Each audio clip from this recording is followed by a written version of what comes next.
Nah, untuk topik yang akan kita pelajari itu adalah mengenal yang namanya certain word. Kalau certain itu dalam bahasa Indonesia artinya khusus.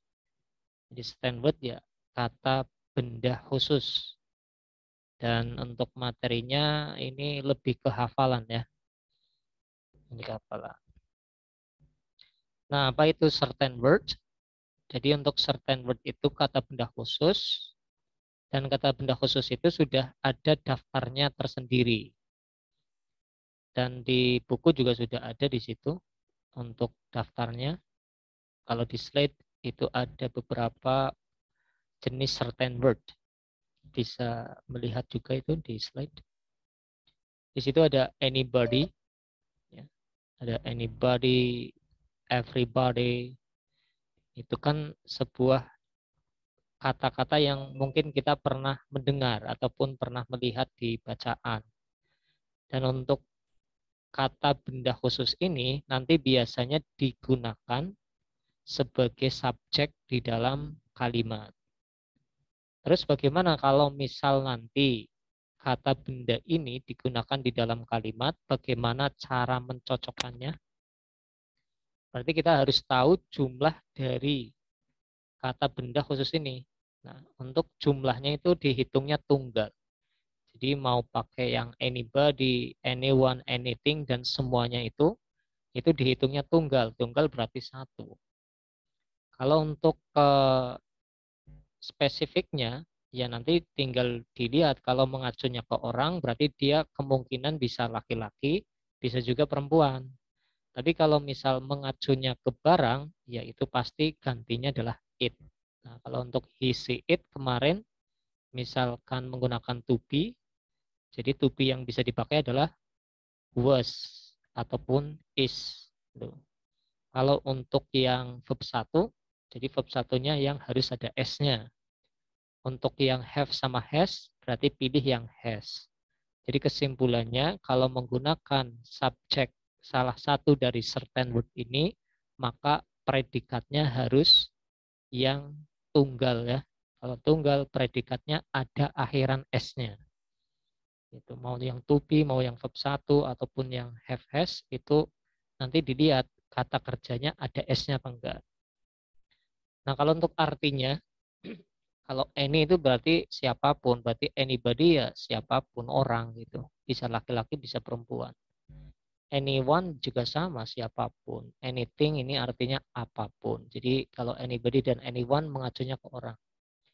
Every ini artinya setiap orang. Everyone juga artinya setiap orang. Everything ini segala sesuatu. Ini mengacu ke benda. Nobody, nobody itu artinya tak seorang pun. Ini juga sama, tak seorang pun. Nothing, tak satu pun. Seseorang, someone itu juga seseorang, sesuatu.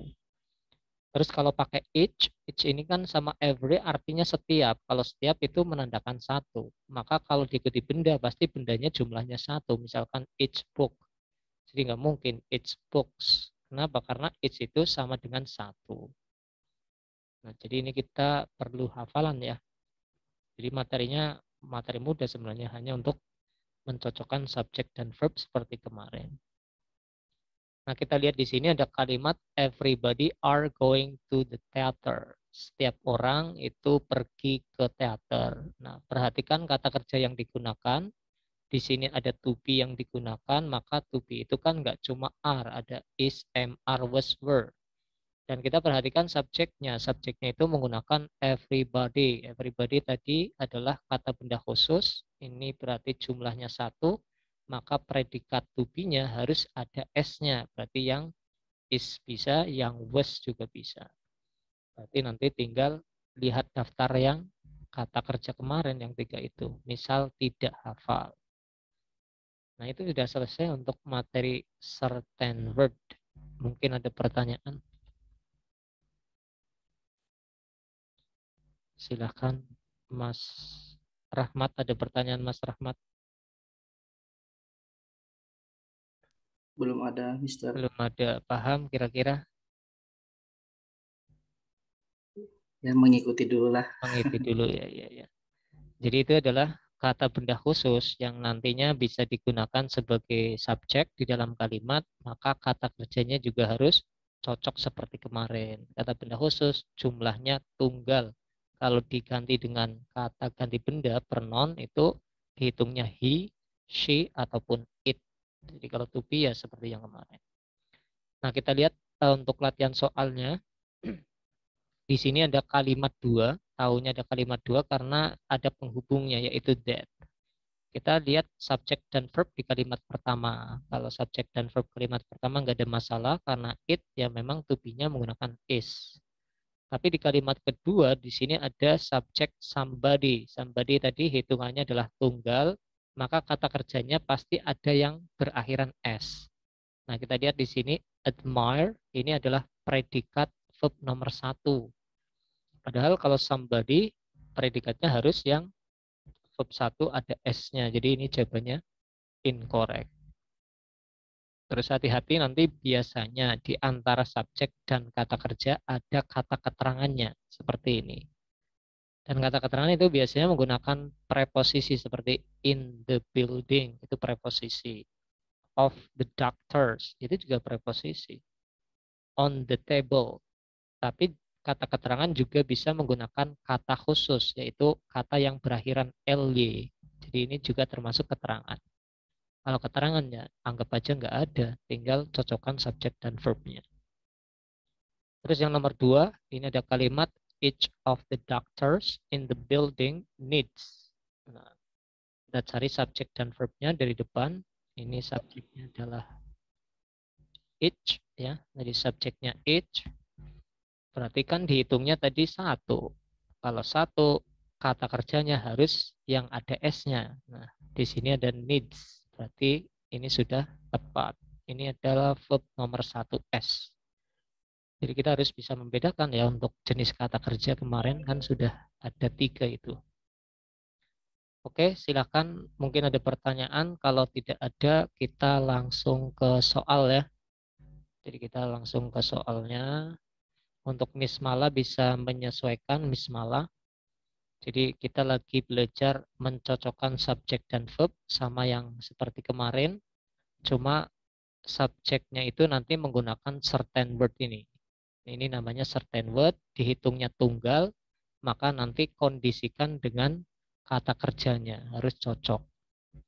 Sekarang yang nomor 3 dari Mr. Bambang dulu, Pak Bambang. Cari subjek dan kata kerjanya, Pak. Tapi kalau ada 2 kalimat, oke, no one Harusnya was. harusnya Incorrect. was incorrect. Jadi ini kalimatnya ada 2. Ini kalimat pertama nggak ada masalah karena verb itu verb 2 ada rumusnya. Tapi kalimat yang kedua ini salah, harusnya was. Oke, terus yang nomor 4, Mas Rahmat silahkan.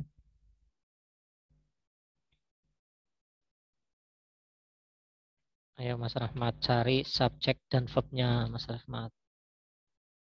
Everybody, Mister. Oke, everybody. Terus ke belakang, cari kata kerjanya yang 3 jenis kemarin itu. Are. Are. Nah, everybody itu sama are cocok apa tidak? Tidak. Incorrect, Harusnya, Mister. iya harusnya are-nya diganti apa? Was. Wes. Iya, was boleh atau is juga boleh ya. Is. Iya. Nah, itu setelah everybody itu ada participating in the fundraiser. Itu hanya kata sifat aja, penjelas kata benda sebelumnya yaitu everybody. Jadi kalau ada verb ing, to be-nya nggak ada, itu bukan kata kerja ya, cuma kata sifat menjelaskan sebelumnya. Jadi anggap aja itu kata pemanis saja, tambahan aja di dalam kalimat itu. Nah, yang jadi kata kerja itu yang belakang, yang are. Terus yang selanjutnya nomor 5, Miss Dinda, cari subjeknya. Subjeknya nothing. Iya, nothing. Berarti kata kerjanya pakai has, cocok apa tidak? Cocok. Iya, cocok. Nothing tunggal berarti pakai yang akhirannya s. Oke. Terus yang nomor 6, Miss Eka, silahkan. Cari subjeknya dulu. Subjeknya every time. Oke, subjeknya every time atau someone. Oh iya, someone.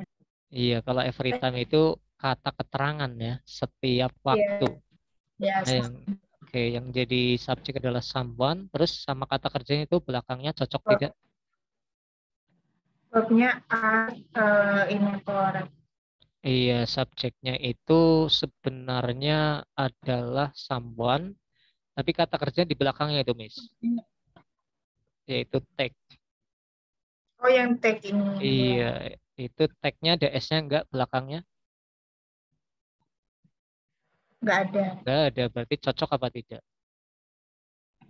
Tidak. Enggak cocok, harusnya kan verb satunya yang dikasih S ya, takes. Kalau untuk are itu untuk kalimat yang kedua itu, Miss. Precious moment of provision time are lost. Nah, yang are itu untuk subjek yang precious moments. Gitu.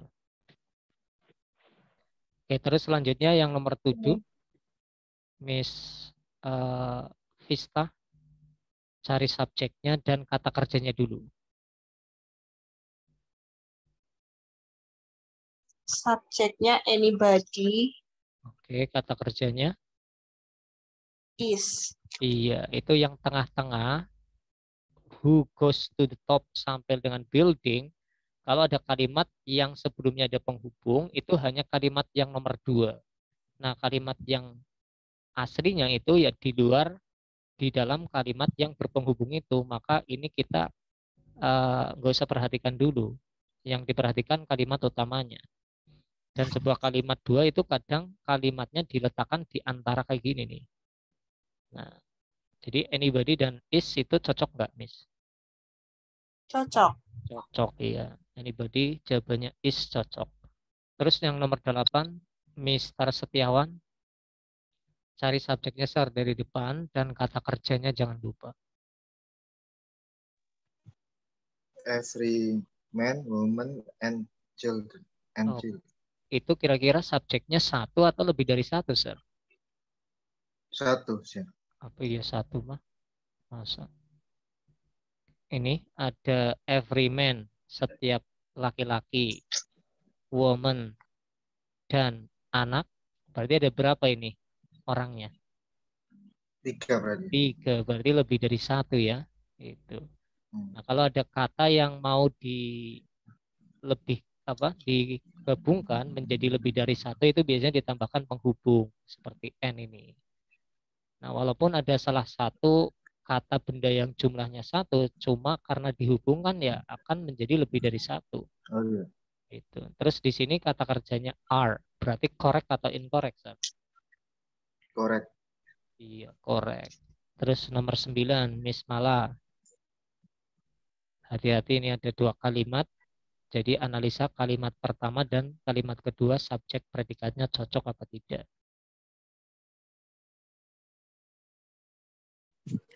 Ini correct.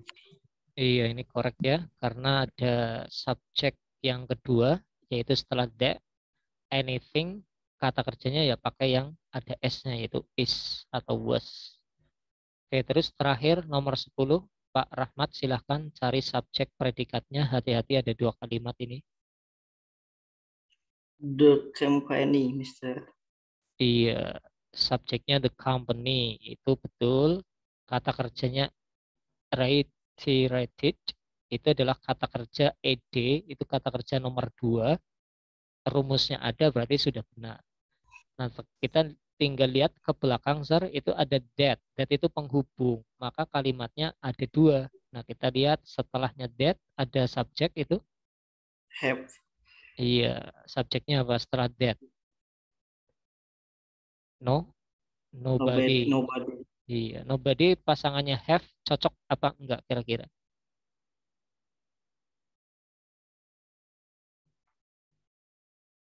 Nggak cocok. Enggak cocok, harusnya bukan nobody have tapi nobody has ya. Iya, karena nobody itu dihitungnya tunggal. Itu adalah materi mencocokkan subjek dan verb, biasanya muncul di nomor 16 sampai nomor 20. Di soal written expression, soal yang bergaris bawah, diminta cari yang salah. Berarti kalau nanti mengerjakan soal 16 sampai nomor 20, fokus ke subjek dan verb-nya dulu. Dan ingat-ingat nih, subjeknya pakai yang jenis mana. Karena kan kita sudah belajar 3 jenis subjek. Gitu kan. Nah, harus hati-hati. Oke, ini sudah selesai ya untuk materi tentang subjek dan verb. Selesai. Terus ini ada contoh soal tes TOEFL yang bagian written, jadi seperti ini nih. Nah, jadi kita tinggal analisa yang salah di A, B, C, D ini yang mana. Nah, kalau menganalisa kalimat yang seperti ini itu hanya fokus sama yang bergaris bawah aja, kalau bisa. Tapi kalau nggak bisa ya analisa sesuai dengan materi seperti biasa, subjek predikatnya mana. Predikatnya kalau udah ketemu, cocokkan dengan subjeknya. Gitu. Kalau kalimatnya ada 2, ya sama seperti tadi, cocokkan subjek dan predikatnya juga. Lihat kesesuaian subjek dan verb. Itu. Nah, kalau nomor 1, ini kalimatnya ada 2 dengan penghubung when. Kalimat pertama, ini kalimat kedua, fokus pada subjek verb dulu, karena materinya seperti itu. Coba nomor 1, Pak Bambang silahkan. Kira-kira mana yang salah Pak Bambang? Nomor 1, yang A, B, C, apa D?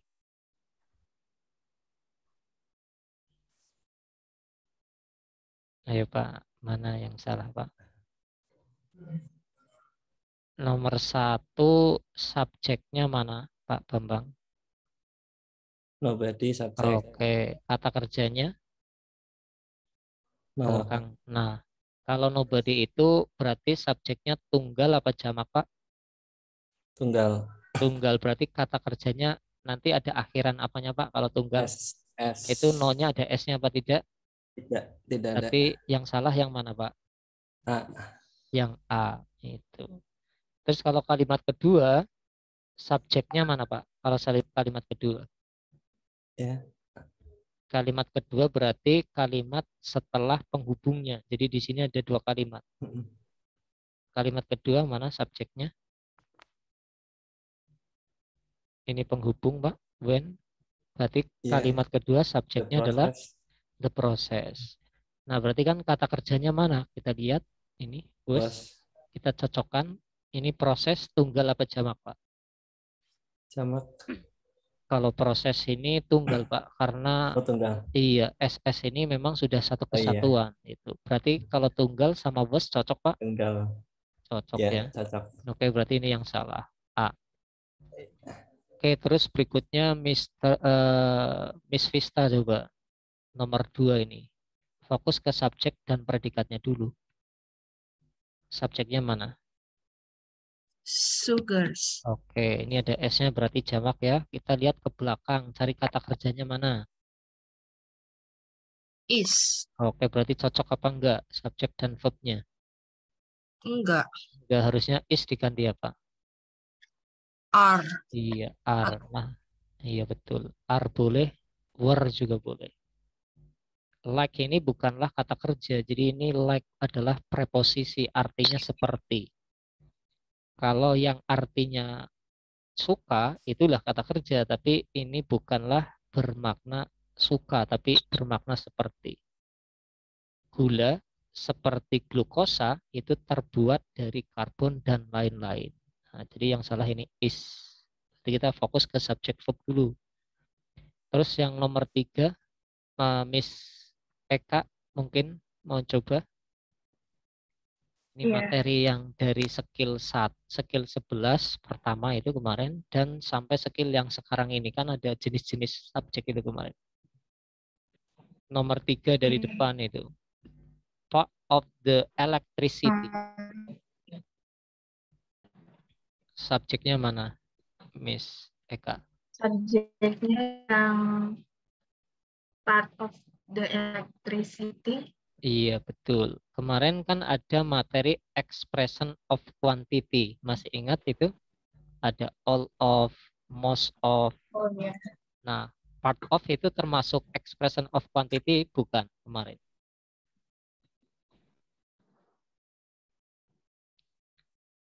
Iya. Iya, berarti kalau itu adalah termasuk expression of quantity, maka yang menjadi subjek adalah setelah of-nya.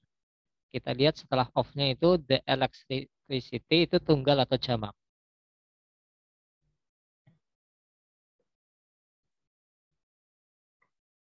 Oh, mungkin ada kendala ya.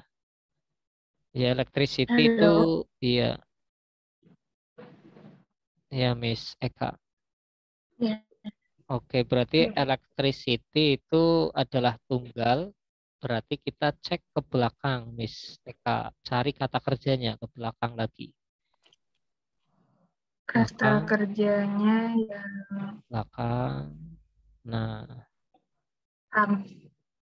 come, iya. Berarti karena electricity ini tunggal, berarti verb-nya itu ada S-nya enggak nanti?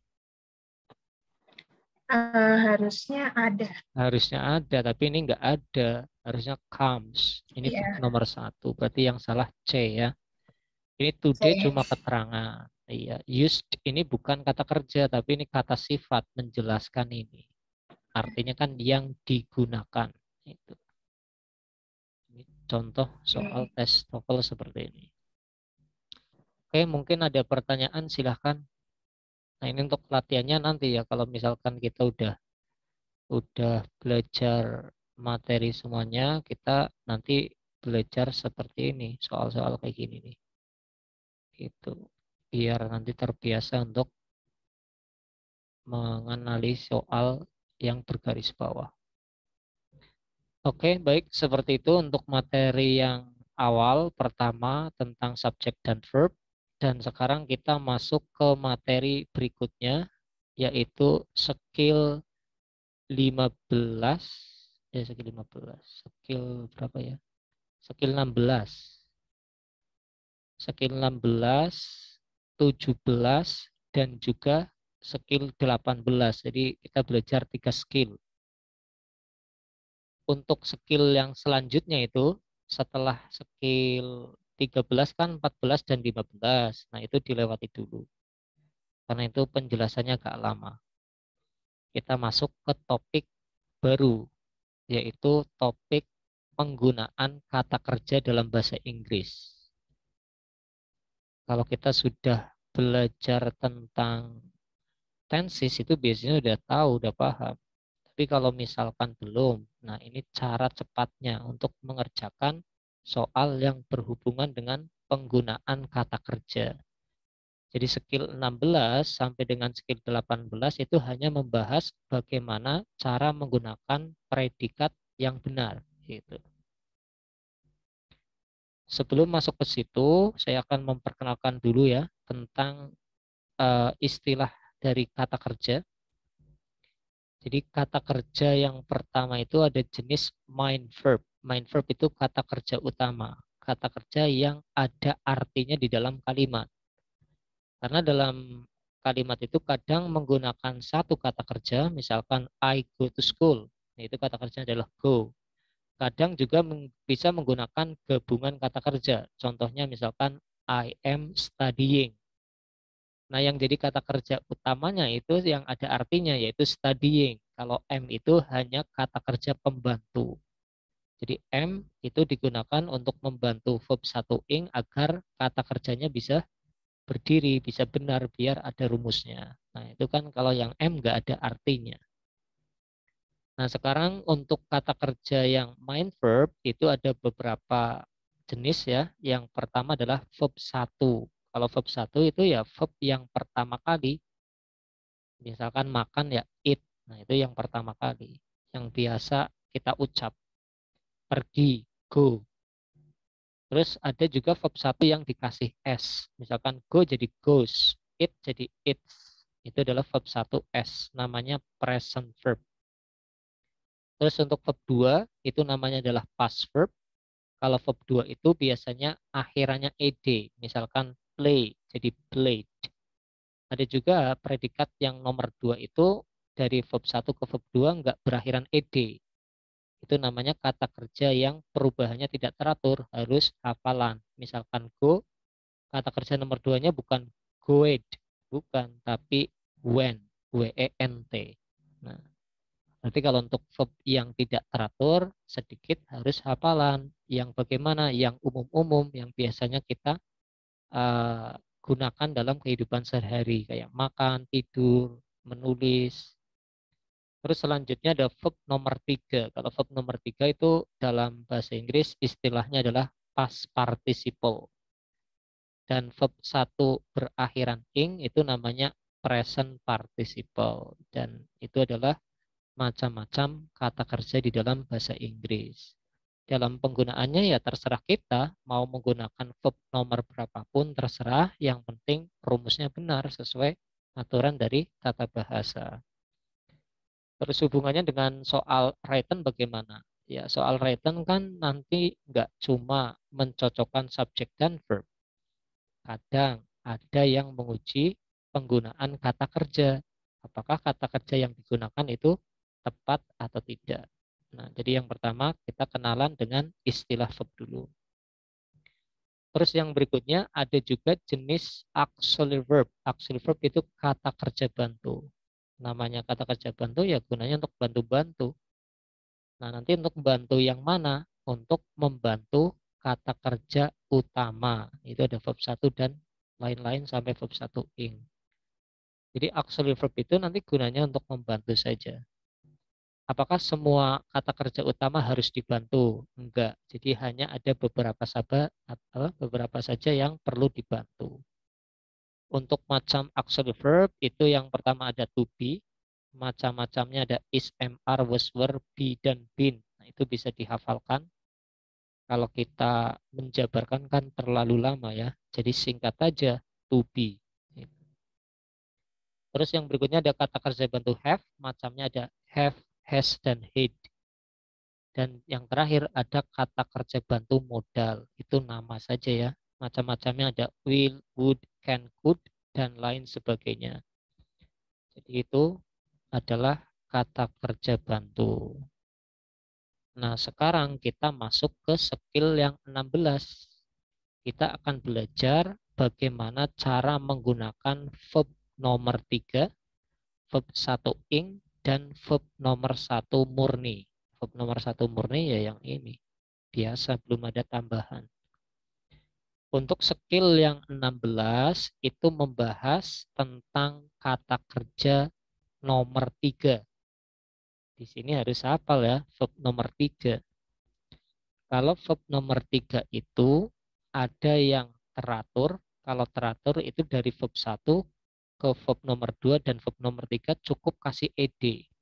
Contoh misalkan bermain itu play. Keduanya ed, played. Ketiganya juga sama, played. Itu. Tapi kalau yang nggak teratur gimana? Harus hafalan, dikit-dikit hafal. Misalkan verb nomor 1 pergi itu adalah go, keduanya adalah went, ketiganya adalah gone. Loh, kok bisa seperti itu urutannya? Emang sudah ada daftarnya tersendiri. Nah, nanti bisa dicek di Google ya. Kata kerja bahasa Inggris tidak teratur itu.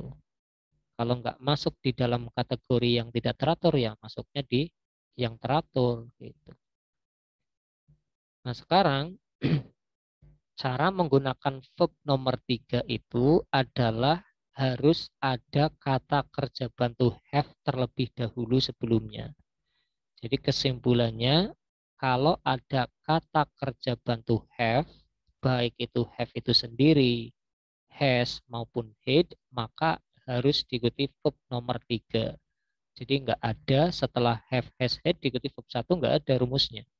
Pasti diikuti verb nomor 3. Kalau di soal, nanti dilihat, misal ada kata kerja di garis bawah, dicek sebelumnya, kali aja ada have, has, had itu. Kalau ada, ya diceknya itu yang di garis bawah, verb nomor 3 atau bukan. Nah, itu adalah masalah penggunaan verb. Kita lihat contohnya. Ada kalimat John has play football. Subjeknya atau pelakunya adalah John, setelahnya ada kata has.